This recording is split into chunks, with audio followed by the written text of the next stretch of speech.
Now negatives marking समाधान है नहीं समाधान है, मैं इस पे ज्यादा नहीं बोलना चाहूंगा, बिकॉज नेगेटिव मार्किंग जहां तक मेरी अंडरस्टैंडिंग है, हो सकता है मैं गलत हूं, नेगेटिव मार्किंग का उपयोग हमारे पास दो प्रकार के एग्जाम होते हैं, एक है क्वालिफाइंग एग्जाम, एक होता है जॉब एग्जामिनेशन। ओके, तो जो जॉब वाले एग्जाम होते हैं वहां नेगेटिव मार्किंग होता है, जैसे कि आपने देखा असिस्टेंट प्रोफेसर में आरपीएससी में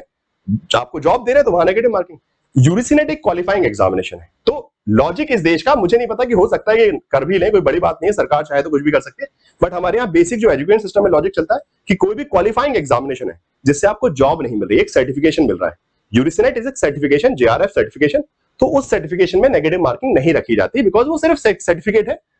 नेगेटिव मार्किंग अगेन मैम का जो सजेशन था कि कट ऑफ कम हो सकता है, बिल्कुल हो सकता है मेरे हिसाब से, अगर मैं सपोर्ट तो नहीं करूंगा, बट हाँ अगर एनटीए को लगता है कि कल के दिन करना चाहिए नहीं करना चाहिए तो एनटीए वो डिसाइड करेगी, वो उनका काम है, और मैं ना उसमें सपोर्ट करूंगा ना रिजेक्ट करूंगा। तो ये समाधान है कि नहीं है? समाधान एक नैतिकता भी है, हर इंसान को अपनी नैतिकता को देखना पड़ेगा कि अगर मेरे पास वो चीज है, एंड स्पेशली चलिए जेआरएफ के लिए तो मैंने ही बोला, नेट आपके पास ऑलरेडी है मेरे भाई, सबसे बड़ी लड़ाई नेट की है, वो नेट की सीटें आप बार बार खा रहे हैं, नेट का मतलब जो स्कोर है वो इतना हाई चला गया है कि जो पहले जेआरएफ का, मतलब मैं ईमानदारी से बताऊं, जिस स्कोर पे मैंने जेआरएफ क्वालिफाई किया था ना 2020 में, अब उस स्कोर पे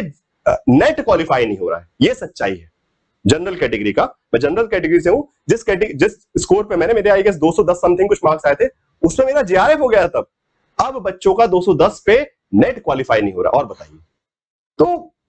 ठीक है, बट अच्छी बात है, इंटेलिजेंस है, क्वेश्चन का लेवल खराब होता है वो तो सबको पता है, पेपर